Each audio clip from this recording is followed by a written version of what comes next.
Hey everyone, it's Jim T. Graham with RC Groups, and today we're looking at the Phoenix Flight Gear Xtreme Carbon Spider Foldable FPV Microframe. This is built around RC Logger's Xtreme Microquad, which is, I call it the heavy lifter of microquads. It can carry a GoPro. But I was wanting to get a little FPV on it, and we're looking at what's going to allow us to do that.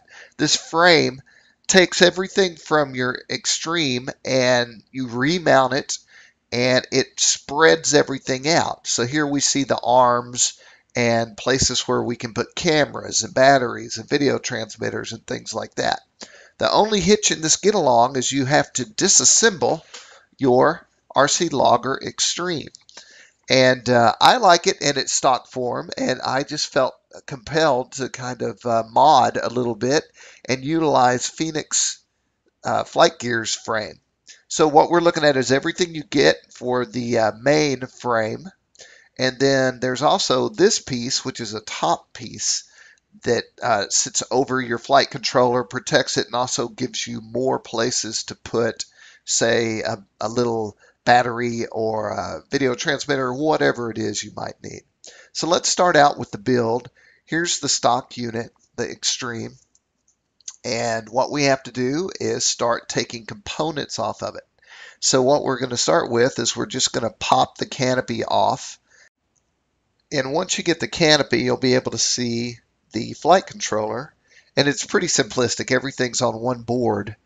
And what we're going to, the very first thing we want to do is remove the wires coming from the motors. And when we reveal the flight controller, you're going to see some little squares where these wires are going into. All you need is a screwdriver, and you can loosen up the screws, and these wires pop right out. And then there's screws you're going to have to start disassembling that you'll see here. It'll allow you to remove the carbon fiber arms that the motors mount onto. And then after we get those popped off, and some of these screws you're going to need, most of them you will not. I do suggest you kind of put them away. So now we have the motors removed from the arms, and we have our bare wires there. You're going to need to tin the ends of your wires because you're going to want to extend them for this foldable frame, which is actually longer. And so they recommend 1.5 inches. I found on the front arms they actually needed to be a little longer to fold back, so maybe go between 1.5 and 2 inches for those. I just cut a piece of wire that worked, and then I recut that for all the other wires. This is the motor mount that would plug into the CF tube on the stock unit, and you could cut this with anything. I just use my Dremel tool and cut the round part off. This doesn't have to be precise. This just needs to be removed. It's more of a weight thing. And then we have the carbon fiber arm itself, and they suggest just to use that as your template. So I literally would hold the arm up to the motor mount and I would drill right there, and that seemed to be, I like precision, but that seemed to work fine. This is a next part that you need to be aware of. There's no spares here, so you can't lose anything. And I did drop a few things. I tend to do it every time I build something. And I have a magnet I use to find things, but take a count, make sure that you keep everything in place. So now what we do is we're going to mount the motors and the motor mounts to the carbon fiber arms, and we're going to use the screws that they supplied to do that, and the washers are locking washers, which is awesome. So now we want to remove the board from the stock unit. I'm linking to instructions that'll go very extensively, or more extensively, how you need to do all this, but it's pretty straightforward. Keep your screws, keep your grommets. Those will come into play. So now we're going to take our arms and mount them on the main frame. If you go too tight, you can't fold them. If you go too loose, they're going to move around. So I suggest locking them into place until you're ready to travel. Then you can loosen one of the screws up and do it that way. Now we're kind of in a place where we're getting closer to the reality of the frame. I used the stock landing gear I had to mount that to existing holes on the arms. So that's pretty cool. And the mount the gear itself is pretty flexible, not something that I think is going to break very easily. And so now here's a close-up. Oh, I'm showing the screws that you're going to mount your flight controller onto. There's a spacer that's included, and then there's also the rubber grommets that you borrowed from your flight board when you took it off the stock unit. And then here we see the flight controller going on top of our frame using another grommet on before you put your bolt on. And all this is in the instructions, of course. Just a little visual.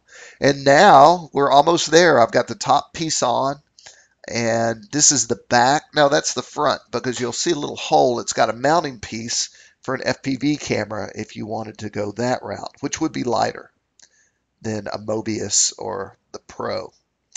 So now I've got it all fired up. You want to test your motors, and you can look at your instructions for this. You want them all rotating the right way. If anything's rotating the wrong way, you just loosen up your little box there where wires are going into, and switch any two wires. You want to make sure your wires going into those boxes are tinned, but you don't want them too big or they won't fit into those slots, which was kind of a pain until I figured out that you just want a really light tin single strip going into your plugs there. Here's the bottom. The battery fits right in the center. I went ahead and put Velcro on the back of the battery, and then I reused the strap off the stock unit. And there's slots in the frame for you to slide that Velcro piece through. Here's the cool part. It's folded up like a dang hornet, man. It really does fold up into a small piece. They suggest taking the props off, which is simple with these nuts that they have, but you can also leave it on. So here we see the unit fully loaded. I have the RC Logger Pro video camera on the nose, and I have the RC Logger video transmitter on the back. Since it's an RC Logger Quad to begin with, I thought I would go with a very simple, easy route with RC Logger gear. Have all the cables tucked in, keeping them out of the way of the prop. I also added a 350 size LiPo to power the video transmitter. Very small, very light. You see it on the tail. Have an IB Crazy cloverleaf for better video transmission. The weight on this was pretty heavy, so I was curious to see how it would lift it. I do have the larger props. So I shot a couple of videos. Here's the first video. This is totally without any FPV gear. I just wanted to see how it flew after changing out the frame. And it flew very light. It was very, I would call it bouncy, because, you know, there's no FPV gear on there. And it definitely had speed and authority. I just had to be easy on the sticks to keep everything smooth. Kept my inputs nice and small. And you know what I was really looking for is a smaller size quad for backyard FPV. And I thought, well, I might as well fly it in my backyard. And I seem to have a thing about flying around in these pine trees. I like to go through them, around them, and then on the other side is a creek. And so I'm just kind of testing it out. And I was pretty surprised. You know, it didn't fly that much different than it did with the stock frame. And it almost felt like it flew lighter. I don't have a weight on this, but I got 10 minutes out of that LiPo flying it with no gear on it. So now let's take a look at it fully loaded. This has everything. LiPo, video transmitter, and it jumped off the table. I was really surprised. It's such a small little quad, small props, and it was able to pull all that and pull it with authority. Like I say, I got 10 minutes on the 1150, which is the upgraded LiPo.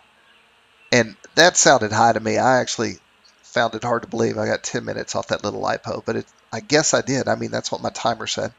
And so then I loaded it up with this gear, and here I am off-roading through the pine trees. And I was getting around, let's say 5 realistically, but I was getting up to 6 minutes. At one point, my timer said 7. I think that was a little high, but I think 6 minutes on that 1150 is a good number. And, you know, here I am doing what I like to do, and which is going over the creek and through the brush and flying over to those flowers and just, I don't know, kind of flying like a bird through the backyard. And that's what I was looking for, and that's definitely what this unit's doing. What it's not giving me is, there's no GPS, or it has a heading hold, but it's going to drift in the heading hold. At least for me at this point, I may, once I get everything situated in the right place on this frame, I may be able to get it to stay pretty solid. But as you can see here, I mean, I'm definitely cruising through these branches. So I guess the level of control is pretty high with this thing.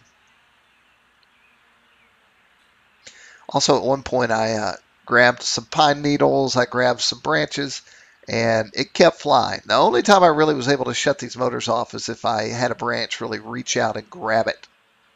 So now it's time to get some FPV going and see what it looks like from the lens of the unit itself. Like I said, I like to fly in the backyard. So here's my little backyard excursion.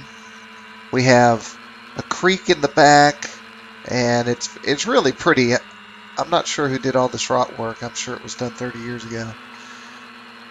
But I jump the fence and hover over. And the tricky part here is that I have pine trees and limbs everywhere. So like right above me to my right is a limb waiting to knock me into the creek. And then I kind of scoot over and take a look at some of these good looking flowers. And then the tricky part is getting back across the creek. And this is where the small size of this quad comes in handy. I could and I have done this with a Phantom, but the footprint, a small footprint is better. Now the footprint with the new frame is slightly wider, but I do think it is more stable. And from just the first few videos I shot until I got to this point, I noticed that I was like 10 times more solid and smooth with the quad in the air. It wasn't going up and down. I wasn't pulsating the throttle.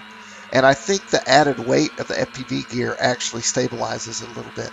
I think I am limiting myself to around 5 to 6 minute flights. And what I would want to do is get some more flights in and just get a timer on it and know exactly when I need to come down. Because when this thing senses the battery's low, it definitely brings you down. You don't have a lot of time. Let's say I was right over the creek. And I have run out of battery over the creek and got it over to the side and down, but you don't have a lot of time to make that decision that you need to bring it in.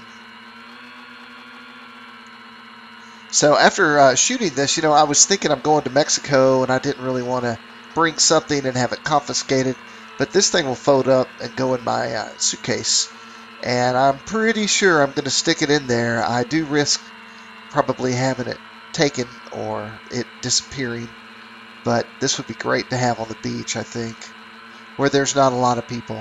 It's a pretty deserted beach that we're going to. So I don't know, I enjoy flying over the creek, and there's a lot of interesting rock structures back here, and this is exactly what I wanted this for.